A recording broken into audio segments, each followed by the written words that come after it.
So much has been written on how to cast and craft vision for your organization.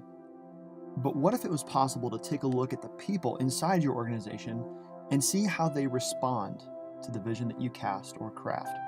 We believe that there's actually 6 postures of vision inside every organization. So let's take a look at who they are and how they react to vision. So there are some kind of 3 very common words that are thrown about, 3 very common postures, and here they are. The first one are the vision casters. There's been tons written about this. Also, there's the vision contributors. And then lastly, there's the vision consumers. But there's actually 3 other roles inside vision. Let's take a look at these. There's a vision crafter. Now this actually comes before the vision caster, and these people are kind of like the hidden geniuses inside your organization. But right in between contributors and consumers, there's also somebody called a vision carrier. And I'm going to make the point in a little bit that the vision carriers are actually the most valuable and important part of your organization. And then there's this last group that drives everybody crazy. These are the vision questioners. And these are the people that are always poking and pushing against vision. And sometimes they drive you nuts. But these are the 6 roles, the 6 postures of vision inside your organization. So let's take a look at each one a little closer. The vision crafters.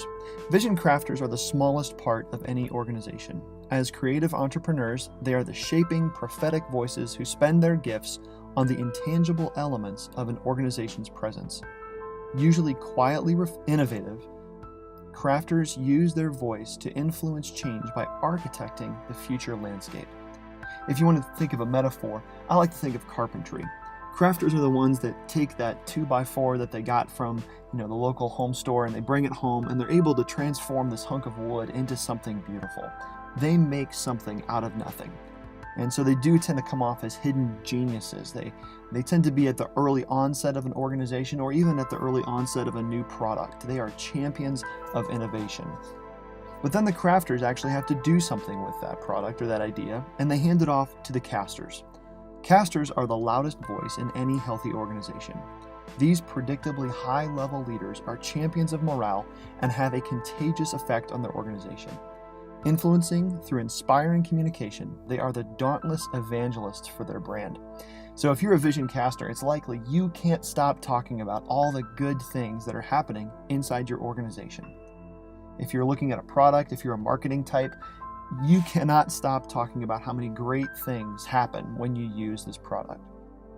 Vision casters usually are the loudest, like we said. They're typically CEOs or presidents because they have an infectious, positive experience that they just want other people to get in on.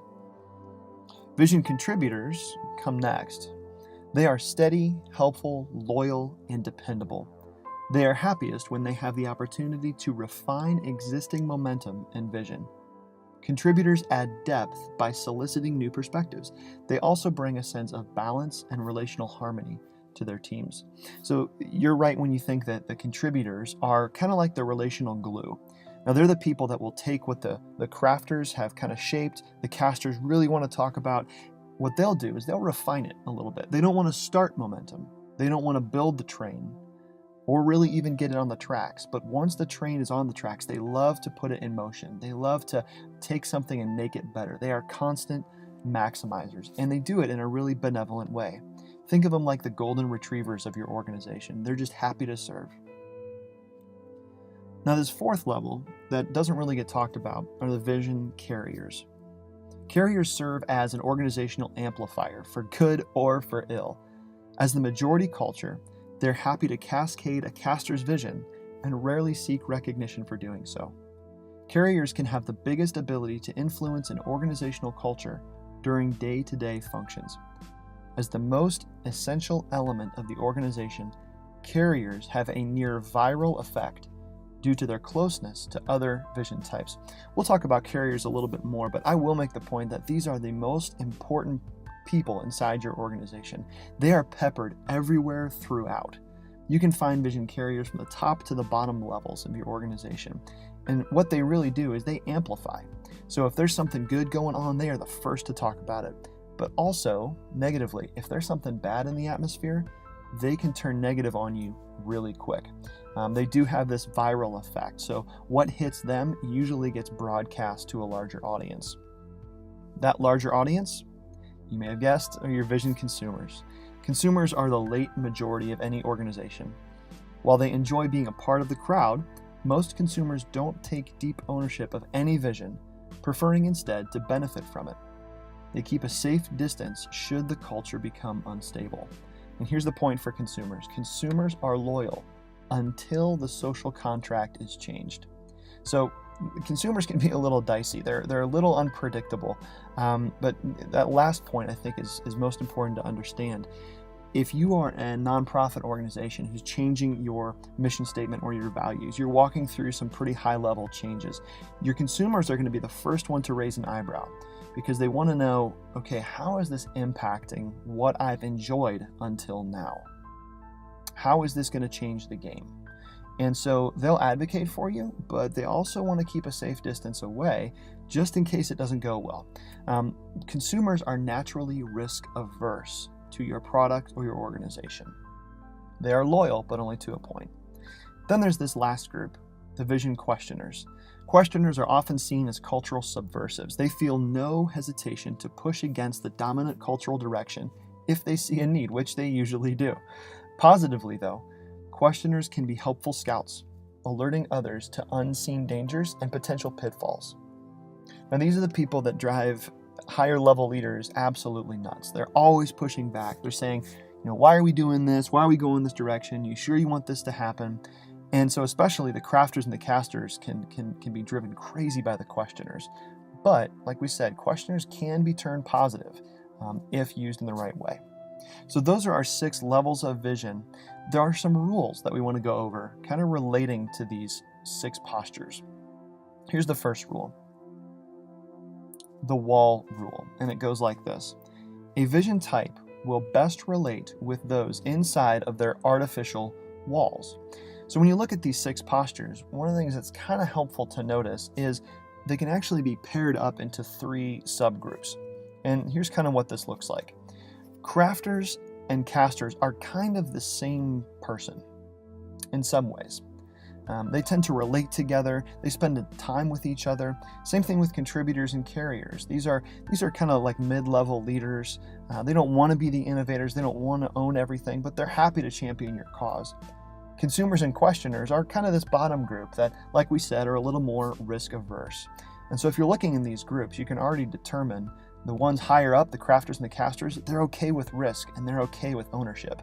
But as you work your way down, those are walls that are kind of like, it's hard to penetrate through them. We'll talk about the implications of this next. The second rule is the span rule. A vision type will only ever influence or be influenced by a span of 2. Now this is an incredibly important rule to understand. Let's take a look at how it works. If you're a crafter, you are actually only ever going to influence or be influenced by casters or contributors. So if you're the guy that's in the shop and loves to innovate and tinker and invent and create, you actually are not going to get a lot of feedback from. You're not really going to influence consumers or questioners because you don't run with them. That's up to somebody else to kind of chase them down. Let's take a look at somebody else, the vision casters. Now this is important to understand. If you're the vision caster, you're the megaphone of your organization. You are influenced by crafters, the guys in the shop who make stuff and innovate, but you can influence the contributors and the carriers. You won't ever really influence the consumers or the questioners. So think of a large nonprofit organization. The vision caster is the guy at the top who loves to trumpet what's going on inside the organization, and he actually believes that he can influence the questioners. The truth is, you really can't. That's up to somebody else to do. And we'll take a look at this in just a second. If you're a questioner inside your organization, or questioners, what's fascinating is they can actually never affect change at the very top.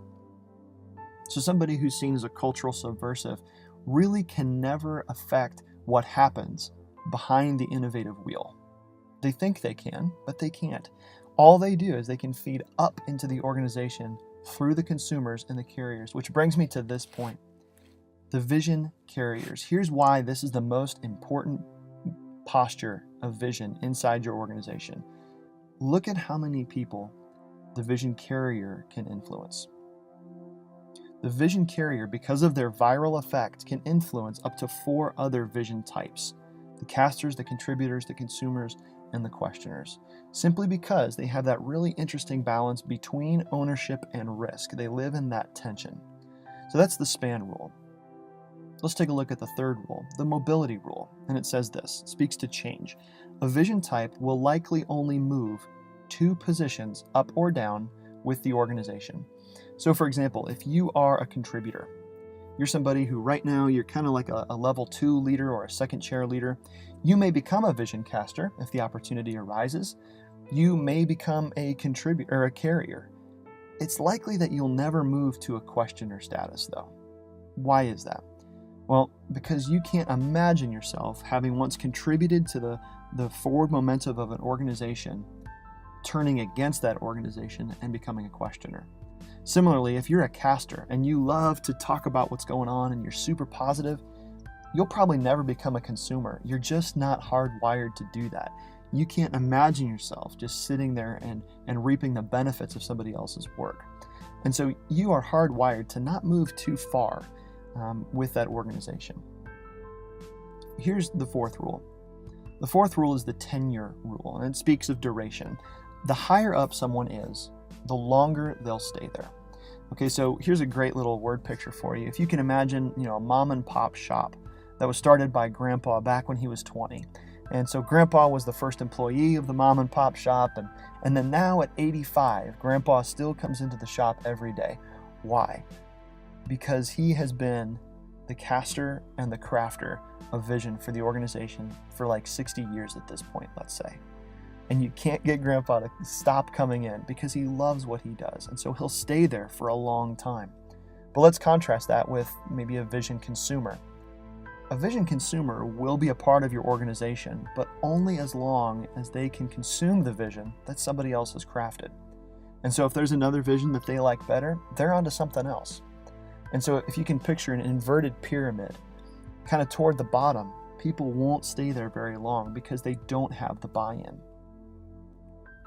Here's the fifth rule. It speaks to affiliation. It's called the proximity rule. And it says this: a vision type will spend time with those in closest proximity to them. And this kind of makes sense. It's really an elaboration of the wall rule. If you're a crafter or a caster, you're going to travel with, have lunch with, have meetings. You're going to seek conversations together. If you're a caster and a contributor, you're going to love to chew on things together. The contributor is going to refine the caster's vision and how they talk and how they present it. If you're a carrier and a consumer, you're going to spend a ton of time together because the carrier is going to be always networking and pushing out what he or she thinks to the consumer at the end. And so this is something just to watch for as we think about it, the proximity rule. So there are also some questions that we want to ask in thinking this thing through. First question is this: do you know the people at different postures within your organization? So seriously, who are the questioners? Who are the people that are always pushing back, and why are they doing that? Who are the vision casters? Who are the crafters? Who are the carriers? And this is a really important question to ask because a lot of times inside of an organization, you can have somebody assigned in a job description or assigned to tasks that don't mesh up with how they think about vision or how they're hardwired to respond. And so think that through. Assign people tasks and positions according to how they have postured with vision. Second question: who are you inside your organization? So if you're the president, the CEO, a high-level leader, part of your responsibility is to cast vision. So do you have opportunity to do that? Or are you really content at this stage in your life or in your career to say, I kind of just want to go back and craft. I love inventing. I love building systems and structures. I love being an architect. Could you hand off the casting keys and the megaphone to somebody else? Here's the third question: how long have you been at this posture in your organization? This is a big one to ask because if you're a vision caster, I would venture to say that is probably the most exhausting position.